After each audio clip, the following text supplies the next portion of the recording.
Hey guys, and welcome back to Just Jade.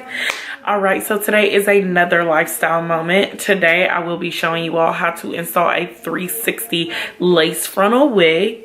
This is a Belaid official wig, and the owner and a very good friend of mine will actually be the person installing this wig, but it will be happening inside of my son's bathroom, hence the lifestyle moment part. It will be happening in my home inside my kid's bathroom, but we're showing you how to do this in under 30 minutes, a complete install in under 30 minutes.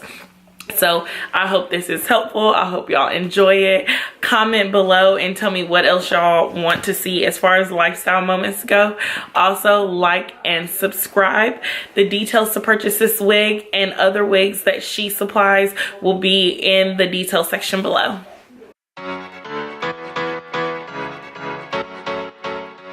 Alright guys, so we have already applied our cap, and now she's cutting off any excess that was left on there. She is applying the bolt hold tape to the edges but onto the cap. All the tape is going to be on the cap. She is now applying Got2Be gel. In the middle, we didn't want to use the glue all the way around the edges, so we put the gel in the middle and glue around my ears. We use Ghost Bond glue. We normally use bolt hold glue, but we ran out and we're at the house, so we used what we had. So she applies the edges starting with the top and around, then around to the sides of the ear.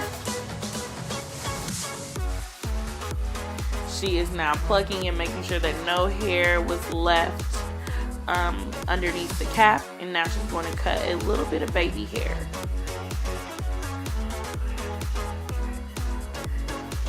She will now take the Got2Be glue gel and she'll gel down some baby hair, and this also helps secure the wig as well, just putting the extra gel around the edges to secure the part and the hair. Now with this hair, this is her mink curly, so she'll spray the hair because it was brushed out. So she'll spray the hair to get the curl pattern back the way that it was. As you've seen, I went and tied my hair down to make sure that my edges didn't get wet. This hair is absolutely gorgeous, guys. And of course, Jace made a little debut on the side over there. Alright, she did cut a few layers in it because curly hair does get big. So here's the finished product, guys.